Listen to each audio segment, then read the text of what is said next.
Hello, everyone, and welcome to a very special edition of Everything Compliance. First of all, you will note three happy faces and Matt Kelly, Karen Moore, and myself, Tom Fox. And we thought as we are recording this on Friday, January 24, we would do a 1 week recap of the Trump administration. So we're going to go through a few topics that we all have interest in, but really it's going to be a conversation. And if you're listening on one of our social media platforms and you want to participate, we'd love to have you. But I thought we would have what my wife calls just a good old nit nat about the first week of the Trump administration. And Matt, I'm going to start off with you. And you've been following the DOGE or since there was a DOGE. And Mhm. now we have a DOGE, and the DOGE is evolving. So what have you seen in the last 5 days? Well, I think that what's interesting is already how quickly the DOGE committee is falling apart, frankly, in my observation. We have seen within the space of just this week that the DOGE committee has lost its co-founder and co-chair, Vivek Ramaswamy, who allegedly left so he could run for governor of Ohio, but according to press reports, actually left because Elon Musk basically disagreed with what Vivek saw as the whole purpose of this. And we can get into that in a moment. The general counsel of DOGE, who had originally been nominated or announced as incoming White House counsel for the Trump administration, then even before President Trump took office, that man whose name escapes me off the top of my head, but he went from being White House counsel to general counsel of DOGE. Well, he quit this week too. And in his farewell, he thanked pretty much everybody except for one Elon Musk. And then just yesterday, we had an executive order from the president, which again, orders don't really have the force of law. They are the force of the personality of the president. And President Trump, that counts for a lot because the guy's a forceful personality, if nothing else. But he signed an executive order that kind of reformed what DOGE is all about. Somehow it went from cutting government spending and reining in regulation to transforming the digital services of the US federal government. And the US Digital Service, which I didn't even know that was a dedicated thing until I found this executive order, but DOGE and the US Digital Service are now going to be one and the same. Further signs that this effort is falling apart include that Elon himself, he was speaking at a consumer electronics show in Las Vegas earlier this month, where he casually mentioned that actually the 2 trillion that he had been charged with trying to cut from the government, that's more like 1 trillion, and that's 2 trillion was an aspirational thing, and so we'll be lucky if we get to 1 trillion. That's what we're aiming for, which in Washington speak, in my opinion, means they'll probably get to like $500 billion. Somehow, all of this has been drastically diminished. And then earlier this week, also, Elon casually mentioned that DOGE is going to get us to Mars. That's what he sees. And I'm not clear how the DOGE committee and the digital service and whatever it is that we're doing gets us to Mars, nor am I particularly interested in any of that because, like most Americans and people in the world, I'm never going to go to Mars. I'm confident that whatever life might throw me, a trip to Mars is not in the cards for me and probably about 99.999% of all other people who live on this planet, and I'm okay with that. But what does Mars have to do with regulatory compliance and streamlining and deregulation and government spending? Nothing, as far as I can tell. So I've really been struck by how this DOGE committee kind of just like turned into I don't even know what. I guess it's going to be reforming the digital processes and software procurement for the federal government. Now, that's not nothing. That's helpful. The federal government's software and technology processes are antiquated at best, although that probably smears the good name of antiquated things that are falling apart because the federal government's IT systems are worse. And all of the processes to get those software and technology into the federal government are terrible. Nobody is wrong to say that should be reformed. But 2 months ago, we had compliance officers who were very concerned that they were going to start deregulating things wholesale. And the DOGE committee was really all about hobbling regulators' ability to issue new rules for new concerns through various legal mechanisms and Supreme Court rulings and whatnot, none of which have gone away. But it really looks like this DOGE committee has been a lot of hot air, not surprising with Elon, and there's not a whole lot of there anymore. And I'll stop there at the moment, but it's striking to see that this big DOGE decommissioning or deregulation thing, like it's going to be very small. So what is deregulation actually going to look like? I'm not sure we know. Well, and that was gonna be my question to you, Matt. What might deregulation look like? And if you don't know and you don't want to speculate at this point, could we at least perhaps explore, would it go down to the individual agencies such as maybe the SEC or the CFTC or the CFPB, or you name the agency or department? Could they then take that over and propose regulations be deregulated? Well, this is where things get really sticky. And this is where I think that the idea of deregulation starts to get at least really wobbly, if not have wheels fall off. Is that yes, regulators certainly can try to repeal some rules, and they already are trying that, and they certainly will as the Trump administration rolls forward. But A, that is harder to do than people think.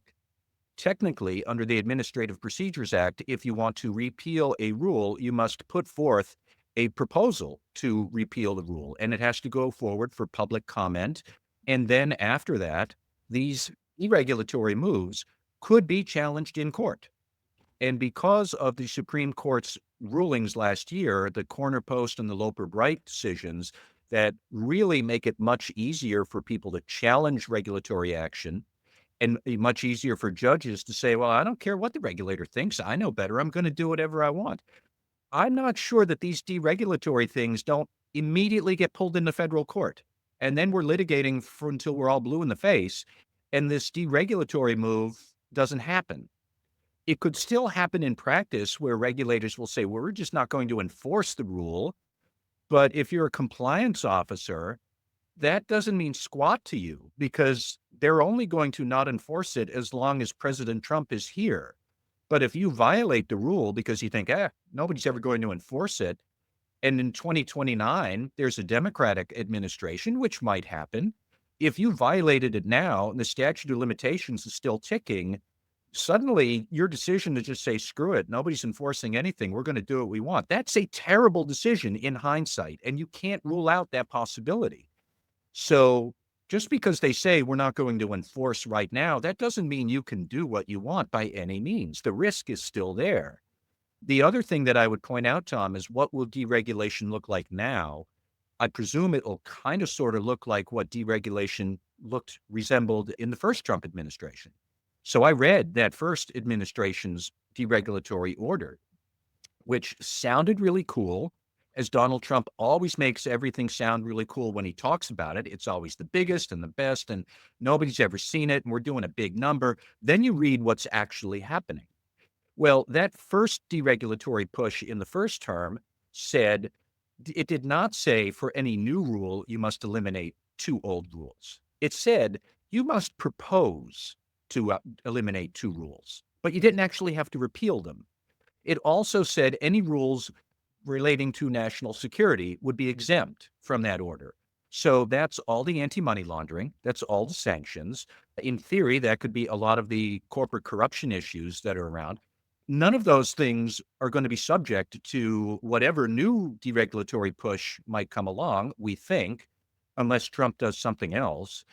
In the first term, the deregulatory push, independent federal agencies could ignore that. Now, I assume that this time around, either they will be told not to ignore it or they will be on board to do it.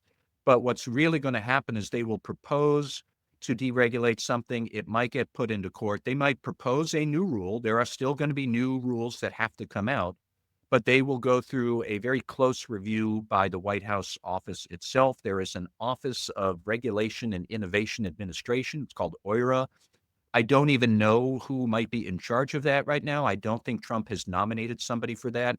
But whoever it is going to be one of these right-wing ideologues who think that all regulation is bad. That's exactly what happened in the first term. So, okay, long story short, again, is like I don't think anybody there knows what they're doing other than they're just gonna say, "We're deregulating everything, yahoo!" Yeah, and then what, folks? So if I were a compliance officer, I would be very skeptical that this is gonna happen at all in any coherent way, and even if it does, I'm not sure that you can trust that those deregulatory efforts are gonna stick, and that has big implications for what your company is actually doing, as in, don't take it as it's gone. The risk is still gonna be there.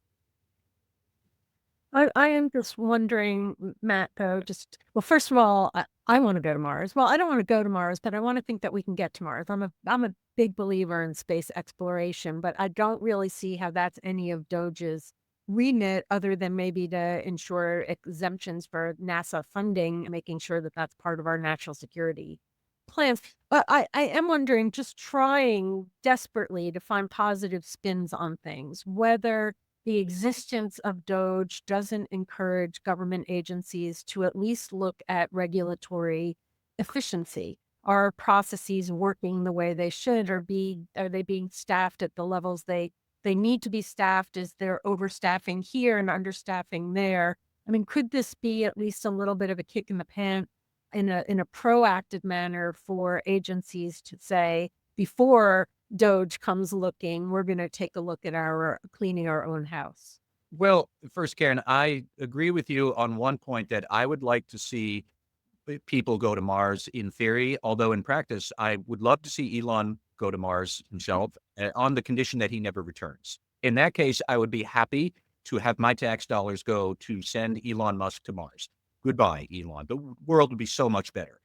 But anyways, yes, I do think that, this is the thing that drives me nuts with this deregulatory nonsense. It's like we assume federal bureaucrats love bureaucracy and red tape, and I don't think they do. I think a lot of regulatory agencies feel hamstrung and they would love to do things better. They probably know how things could be done better, but most of them are obligated by federal legislation or other sweeping rules to do things the way they are because they're told to. And, one of the biggest sources of regulatory red tape are federal contracting rules. Now, do Mm. you want to streamline them and simplify them? Sounds great. However, the weaker federal contracting rules are, the greater the opportunity for corruption. Case in point being, so many of the specific examples that Elon and others have cited would, these rules, if they went away, benefit businesses owned by Elon Musk. He has already said that there's no real need for a new rule to track auto accidents and safety risks around autonomous vehicles.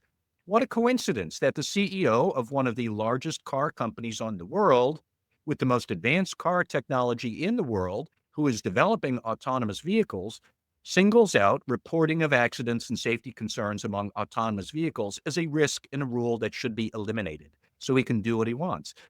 It's stuff like that. There isn't any coherent philosophy here about what should be deregulated or what should be improved. I won't dork out on this too much, but just this week, I was having a talk with a friend of mine who is a cybersecurity auditor who basically called me to scream for half an hour about how unhappy he is with SOX compliance audits.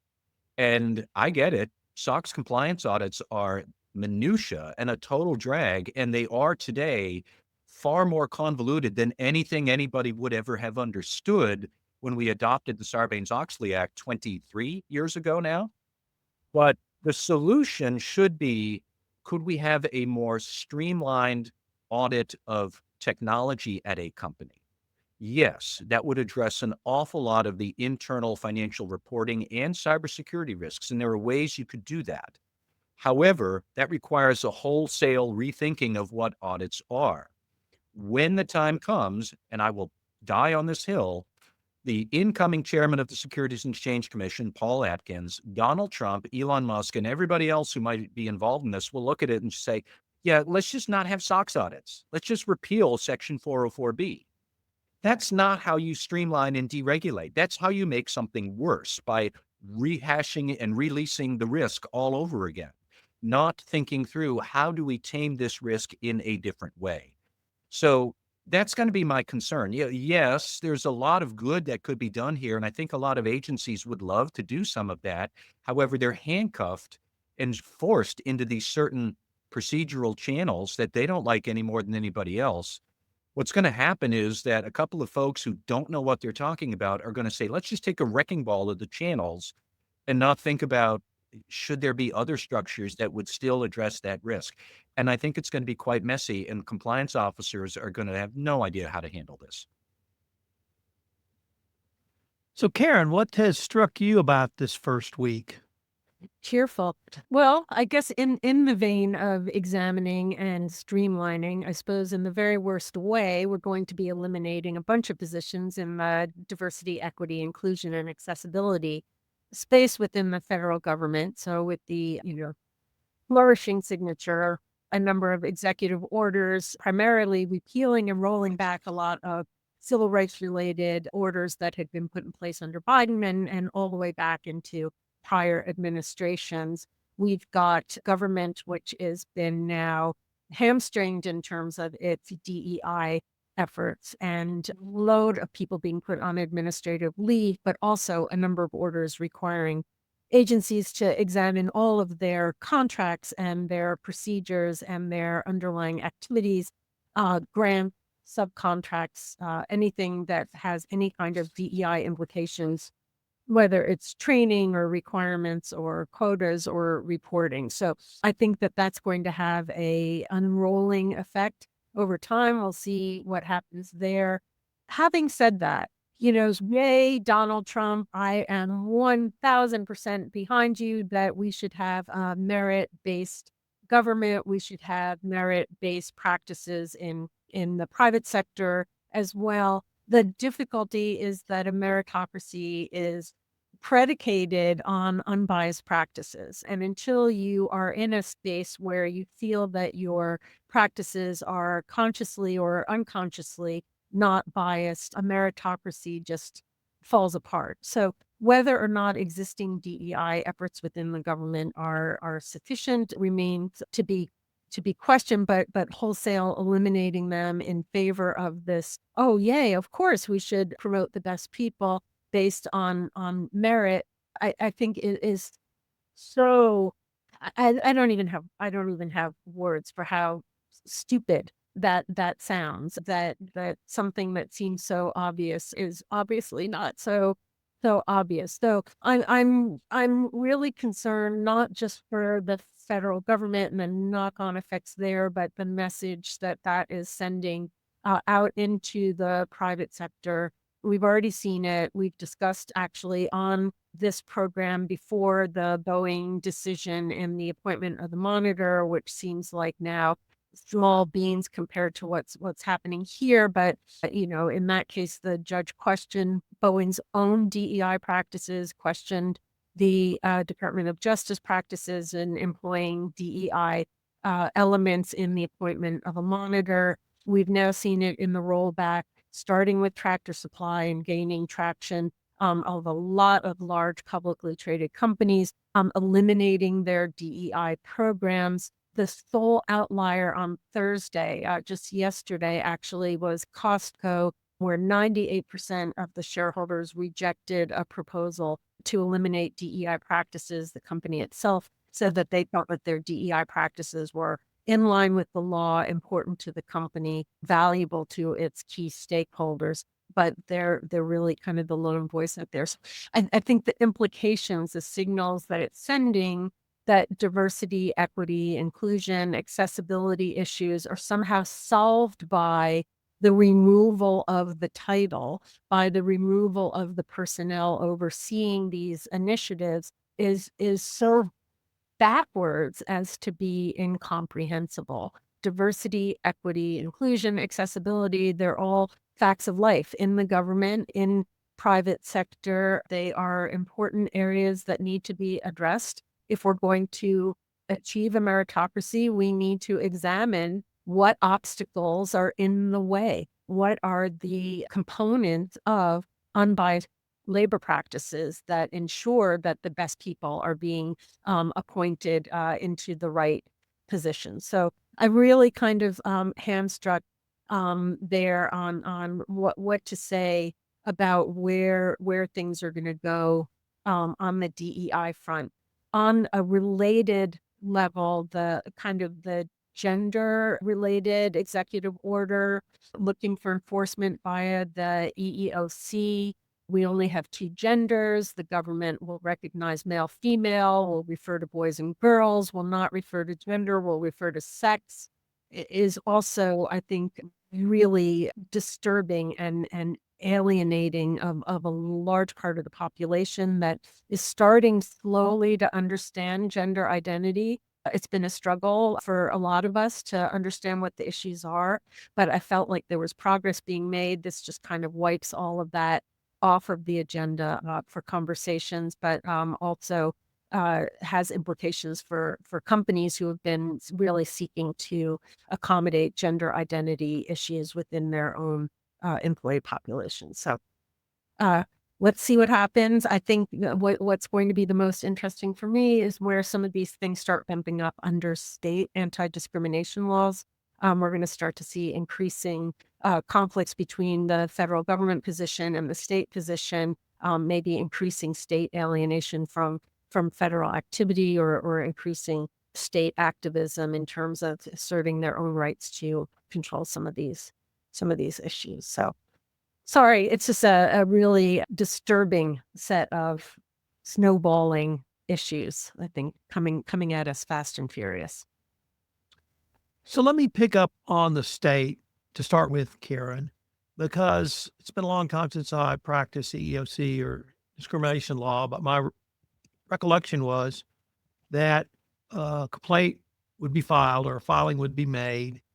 And then that would be if a state had a deferral agency, it would go to that state deferral agency. If the state did not have a deferral agency, the EEOC itself would investigate. So will the EEOC or the appropriate government agency now refuse to defer to the state, or is that even possible? Yeah, that's not an area, Tom, that I've got a lot to comment on other than the reservation of state rights, that the states have got to be able to assert themselves. I think we're seeing some of the state attorney generals. I'm very proud to say that includes my own state of Maryland, are starting to speak up on these issues. So yeah, I don't know. So Matt, I'll get to yours in a moment, but I want to follow up with one other point, Karen, and now we're going to go to really some speculation. I see this as an attack on Title VII, attack on the EEOC, and that they're going to try to move to invalidate or repeal Title VII and fair housing. Is that in the cards?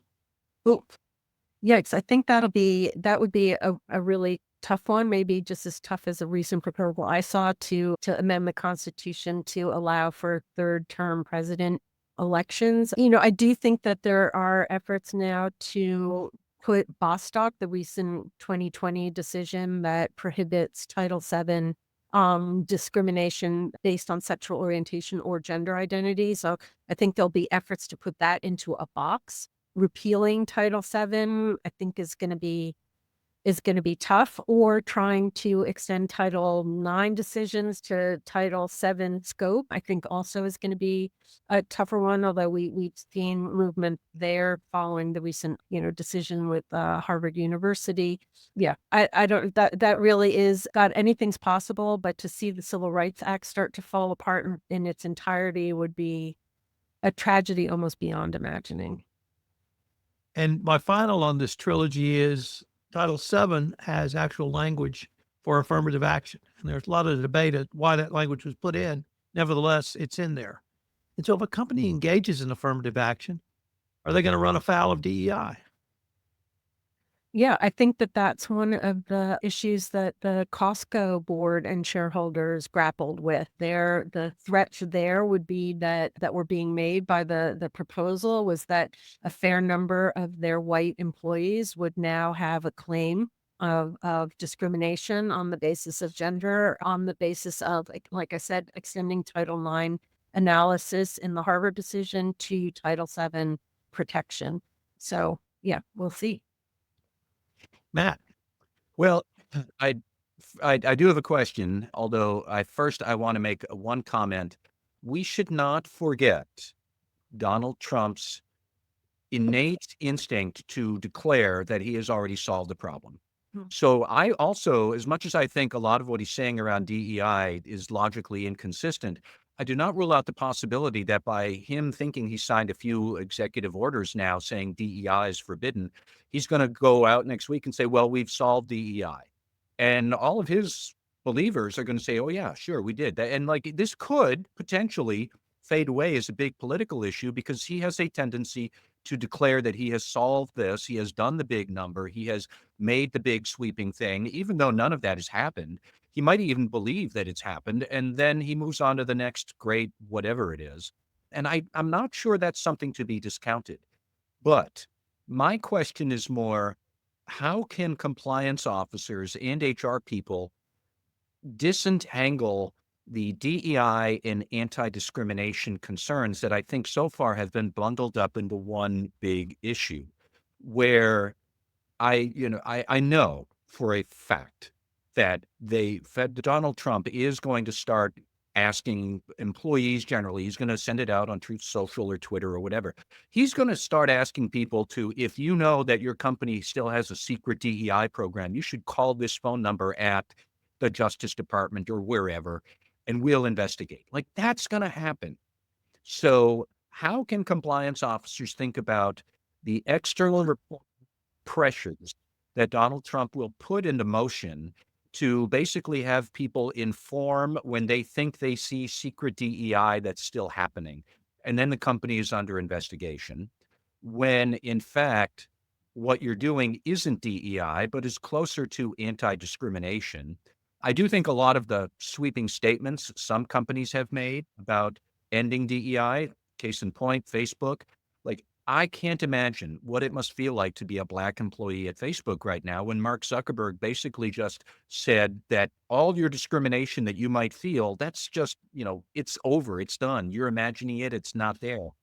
It must be a terrible place to be right now if you're a minority employee. And I did see that already a significant number of Facebook employees in these online polls that happen at Glassdoor and whatnot.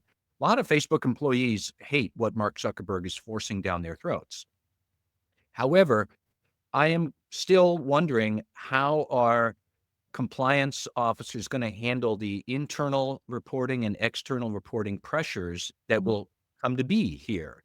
You're going to have employees calling up the hotline saying, well, my coworker is speaking Spanish. Clearly, he must be an illegal, and you have him fired now, or I'm going to call Donald Trump's hotline and have him deported next week. Like that's going to happen at some large company somewhere. I am certain of that. How are you supposed to handle that? Because you can't investigate an employee just for speaking Spanish. You could investigate the employee if the call was, well, you have an employee, my coworker, who identifies as John Smith on the job, but outside everybody calls him Carlos Gutierrez and he speaks Spanish and he has a Mexican flag on his car and I don't think he's legal. That's a different story. But how are you going to handle that through training, through policy, through investigations? We could talk about it for immigration status. We could talk about it for aggrieved white employees who think I got passed over for promotion because they gave it to some other Black person and must be because of race, when in fact it was just that you weren't the best candidate. But if the company don't, what are you supposed to do? Walk the white employee through their grievance over this or risk them complaining to Donald Trump that there's a secret DEI program? Like this is going to be really messy because you do have fair employment practices, anti-discrimination practices, internal reporting, all in this one jumbled mess that, is going to be amplified by Donald Trump and his nuttiness on Truth Social. And I just wonder how we're supposed to handle it. And I don't know if either of you have good thoughts for compliance officers there. Yeah. You go, Tom. actually, well, that really speaks it to the last point I wanted to raise, which was where he started with federal government employees saying, if you see or if you think there's DEI going on in your agency, you must report. And if you do not report, you will be sanctioned. Well, that's moving pretty close to thought police area. Now let's pick that up. And what I worried about, Matt, is some of the points you raised internally in corporations. And then the broader question I want to throw out for consideration is, what will this do to just regular speak up, if I can call it that? Will it degenerate a culture of speak up in an organization so much that nobody Mhm. speaks up? Will it degenerate the viability of a hotline? Now, you have to have a hotline if you're a public company because of Sarbanes-Oxley. So you can't make hotlines disappear. But if you now are going to be flooded with complaints that someone else got promoted over me, it must be discrimination because I'm the best. And you can't prove I'm not the best because it's a subjective. Well, people just, well, hotlines and the positivity that were generated starting with Sarbanes-Oxley, not Sarbanes-Oxley. Yeah, Sarbanes-Oxley and the SEC. Will that start to go away? So I don't know if that ties into what you were going to talk about, Karen, but I just wanted to maybe go down that slippery slope. Yeah, I think it's complex. And I also wanted to add in, what must it feel like to be a woman at Facebook right now when masculinity is the word of the day. We need, I guess we've all been too feminine and too soft, and we're bringing down the company. One thing I have to say, I think about DEI is that it was a label. 10 years ago, we weren't talking about diversity, equity, inclusion, and a lot of people and a lot of companies jumped on kind of the flavor of the month and appointed DEI officers and started doing all of this training. And I think that sometimes that was really a mask for the real work that needs to be done in an organization. So I like to think we've got an opportunity here to not call things diversity, equity, and inclusion, but to say, again, if we're going to be merit-based, what could be preventing us from being merit-based to get the best people into the job? Are our hiring practices unbiased? Our assessment, our promotion practices unbiased? Are we accommodating people's needs in a way that they need to be accommodated within our organization without necessarily putting a label on it? In one job I had a really great session, a conversation with my team when we were talking about investigations, because we had this sense that if somebody came to us with a discrimination claim saying, I was not promoted, I was not given this opportunity, I was somehow backbenched here because of my race, and that person was Black, that we would be all over it. We would be investigating that to the nth detail. We would be really concerned. If the exact same complaint came from somebody who was white, we would be not so inclined to take it seriously, to treat that person as somebody who didn't get it, who already inherently had privilege and therefore wasn't entitled somehow to the same level of investigation. And we really had a hard time with that conversation. And so I think here what we have this opportunity to do is take the label off of it and say, what are our practices? What are we doing? Where could there be inherent obstacles into a meritocracy in this organization, and to self-examine that without creating a DEI program, but letting that infiltrate through everything we do. What are our pay practices? Where are our accommodations for people based on religious requirements, for example, or dress codes? I understand now that the bathroom thing is going to be a really big problem if the EEOC is being ordered to enforce this binary gender approach. But I think all of those conversations now can be had within an organization without it being under the imprimatur of DEI, but being under the kind of general approach to appropriate treatment of our employee and our talent pool. Yeah. I, I I don't know how companies are just going to eliminate that entirely. And I think one of the best mirror tests that we've seen is in the use of artificial intelligence in the hiring process, which comes out with all of these biased outcomes. To me, create a mirror to an organization of biases that they may not even understand are there. So trying to get at the root of that, trying to take those complaints that come in through the hotline seriously, no matter what the actual basis, the slant that might be there, I think is a real challenge for compliance programs to treat these concerns fairly and use them as an opportunity to examine and to educate. Hey, Tom. Sure. I just want to plant a flag based on something that Karen said about the EEOC. This is the first time we have ever used the phrase bathroom compliance. It's going to be an issue, but you heard it here first, folks, on everything compliance and radical compliance. Yep, bathroom compliance is going to be an issue. I don't know how you source that out and staff that and what the internal controls are, but I guess that's going to be a thing now. Well, I would like to explore. I thought it was going to be export control focused, but I may pivot just a little bit to start to the FCPA and the FEPA, because I was at an event last night where we sort of walked through what I think is going to happen under the new Justice Department.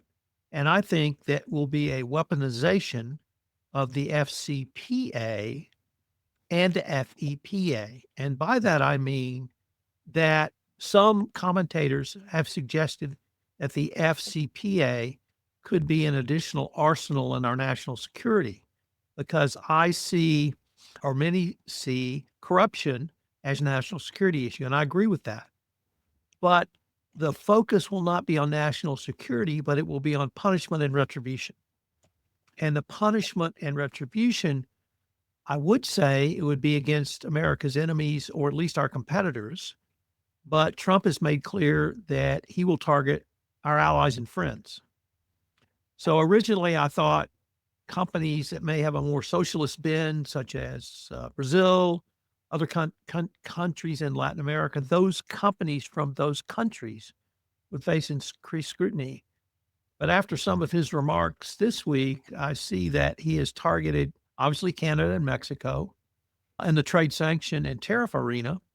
And it would seem to me that he is going to use all of the U.S. laws he can to put pressure, tactical pressure on companies from those countries so that they will toe his line, whatever that line might be. And as we know, that line can move from day to day, but from hour to hour, depending on who he's talked to last. So just going through sort of the global map, I think that if you are doing business with a Chinese company, if you're a Chinese company with a U.S. subsidiary, I'm going to leave TikTok out of that. If you're a Latin American company with a U.S. subsidiary, certainly Brazil, South Africa, Europe, United Kingdom, all of those non-U.S. companies will start receiving increased scrutiny, and that it will be putting them under an investigation or not. And as we all know, the cost of an FCPA investigation can sometimes, the penalty can pale besides the cost, which is typically in a range of 2x to 5x. So if you are in one of those companies, you need to start assessing your risk in anti-corruption as robustly as you can now with the resources you have now, because I think they're coming for you. But now I want to maybe explore some of the other things that you guys have talked about that you've seen or heard. And I really want to pick up on this whistleblower in Broglio that they've laid on the federal government workers, where not only do you have to turn in your coworker, we're going to punish you if you don't. Well, is the call going to go out for U.S. companies to turn in non-U.S. companies? Is that anti-competitive? Do you have to be on the lookout for that? What if I worked in the energy industry for a long time, so I know Everybody knows what's going on with your competitors. And if you're outside the United States, if you're an expat, you tend to hang out with other US expats, and they're typically in your industry. So US energy expats in Dubai all hang out and they all socialize and they all know what each other are doing. And so are we going to get down to that level? And I'll credit this to you, Mr. Kelly. When we talked about FIPA, you wondered, does this now mean US employees have to whistleblow on foreign officials who demand bribes, ask for bribes, hint for bribes? And will there be an increase in pressure on US companies to report that, number one? Number two, how do you do that internally within your organization? And then number three, what does that do to either the business relation or the US relation with that with that country? And I don't pretend to know the answers to all those. And we explored those hypotheticals in our podcast on compliance into the weeds on that when the law was passed. And haven't even gotten to whether it actually means anything to indict a foreign official if they can't be extradited to the United States. But I see that as potentially very tactical arrows in a quiver that Trump administration is going to pull out and focus on a lot of different organizations. And that typically foreign companies do not have as robust compliance programs as those in the United States because they haven't had to. Because the laws weren't in place. And maybe those laws are now in place under, Bribery Act, Step-on-Due, Clean Companies Act, the plethora of international anti-corruption compliance, but there's still China out there. The largest number of FCPA enforcement actions have come out of China for a long, long time. And now the Chinese government is forcibly prosecuting corruption cases against its own citizens, its own military members, and now they're going to do industry sweeps there. Well, will U.S. companies get caught up in that?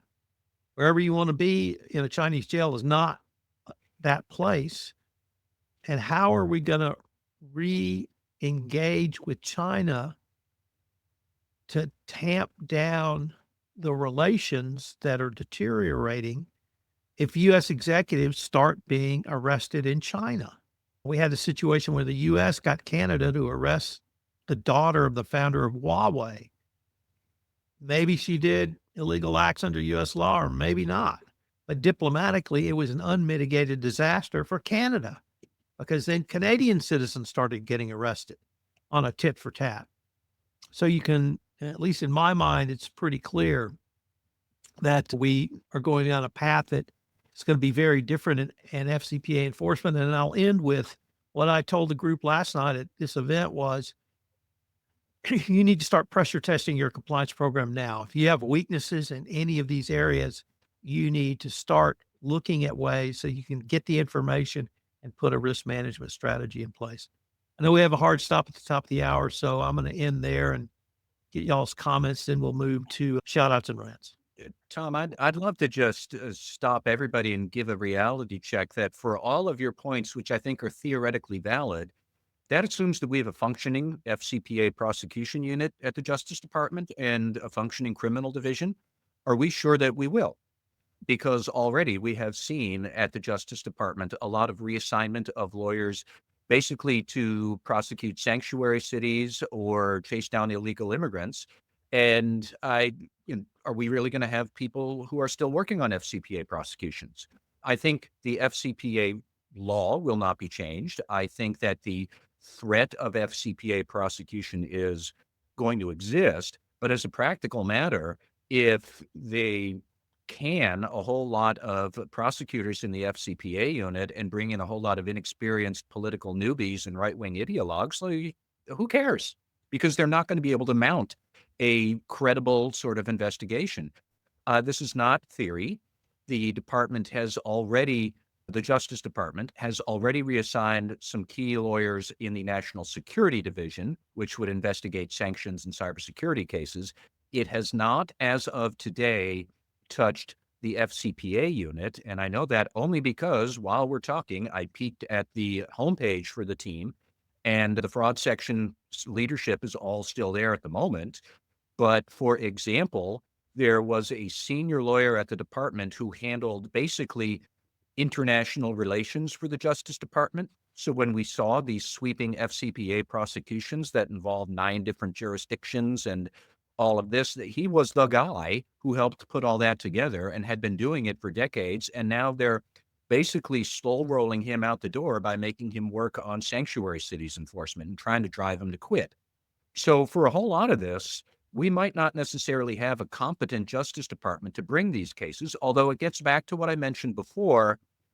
Fine, you won't have a competent department under Trump, but the statute of limitations for an FCPA violation extends beyond Trump's term. And maybe the next president in 2029, whoever he or she may be, will have very different ideas about prosecuting corporate misconduct. And if you blow it off now because we have a bunch of kooks running the Justice Department today, and I'm not saying we do, although I suspect kooks will show up, but like you can't ignore the risk, even if, as a practical matter, the department might not be interested in bringing cases right now. Just small comment, because I thought your FIPA question was really intriguing. I mean, I would hope that compliance programs already have a mechanism where employees are reporting requests for bribes from foreign government officials internally. The extent to which that now needs to be funneled out, I think that's something for further investigation. Intrigues me, Tom.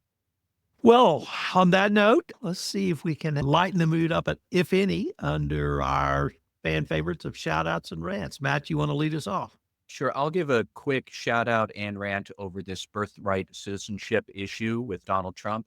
I will give a shout out to that federal judge in Seattle, a Ronald Reagan appointee who immediately put a pause on Donald Trump's birthright executive order, which he should, clearly. I will just point out to everybody the big philosophical and legal question I see with redefining birthright citizenship. I think citizenship must be defined in the Constitution permanently, universally, inviolate, forever, because by definition, if Trump could change citizenship now, couldn't a future president change it again? So what happens if a Democrat in 2029 issues a new order to revisit what citizenship is? What happens to the people who aren't citizens and born in the next 4 years? Like, there's all sorts of kooky ways this works. But I will just point out what I think nobody is talking about for compliance officers at hospital systems. What's the mechanism to comply with this birthright citizenship nonsense order anyways? How is a hospital supposed to determine whether the woman giving birth is or isn't a citizen, or is the father a citizen, or are their parents citizens? What's the documentation? What happens when they give you some sort of fake documentation that you think is real and you issue a birth certificate? Or is the city or town that takes the birth certificate and stamps it, are they responsible for that? What happens if nobody finds out about it for 2 years?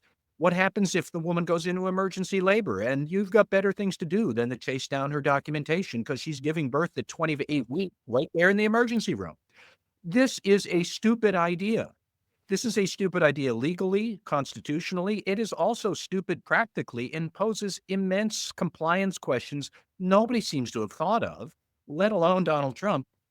I hope that he actually was assuming this would fail and he will just get a speedy defeat so we can end this nonsense. But God help us, if this actually becomes law of the land, it will not be fun for anybody. And I would love a compliance officer of the hospital system to call me up and explain to me how your hospital is trying to figure this out. Because for the life of me, I don't know how you do.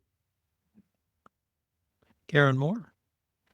Okay. I wanted to give both a shout out and a rant to sportsmanship. Two really, kind of upsetting recent cases. I'm a big Bills fan, so I was watching the Bills Ravens game. One of the Ravens players, Mark Andrews, just dropped a ball and cost the Ravens the chance to the Super Bowl, cost the Ravens a chance to tie up the game in the last moments of the game, but received just hate mail and death threats from supposed fans of the team.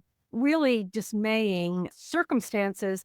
But on the positive raving note, the Bills Mafia came through and donated upwards of $15,000 to Andrew's charity for type 1 diabetes, showing that there is some sportsmanship in sports today. But even as I was contemplating that, we saw Djokovic at the Australian Open booed by fans for walking off due to injury, and it was up to his opponent to tell the crowd, hey, this is not his fault that you are paying a lot of money and he's not going to be playing.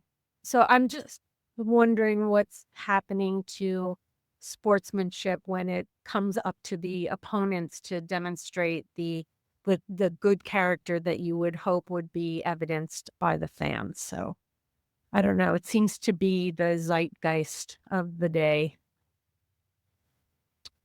Well, I'm going to actually now add a shout out based on Karen Moore's shout out and rant. I'm going to shout out to Jackie Smith. Jackie Smith was a Hall of Fame tight end who played 17 years for the St. Louis Cardinals. And he played in 18th for the Dallas Cowboys. And that year, in 1979, his final season in the league, Jackie Smith presaged Mark Andrews by 40 years as he dropped a ball in the end zone with literally no one around him as he was sitting down. And I've read interviews with him, and he has never come to terms with that. So fortunately, social media didn't exist back then, so nobody went nuts on him.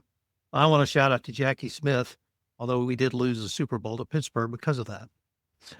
But my real shout out is started with and will end with Billy Wagner. Billy Wagner pitched for a plethora of teams in the National League, but mainly with the Houston Astros, and he was elected to the Hall of Fame this week. He was by far the second best reliever after Mario Rivera. And let me just read some of his stats. Second in ERA behind Rivera. First in strikeouts per inning during his career. First in lowest batting average, 187. Second in lowest OPS to Rivera. And arguably, as ESPN noted, arguably the hardest pitcher to hit in the major leagues. So to the kid was his nickname. We now have 3 Astros in the Hall of Fame. Here's to you, Billy Wagner. Well, we were aiming for 30 minutes. We now have 58:39. Great job, guys. We have to do this more often. Thanks, Not.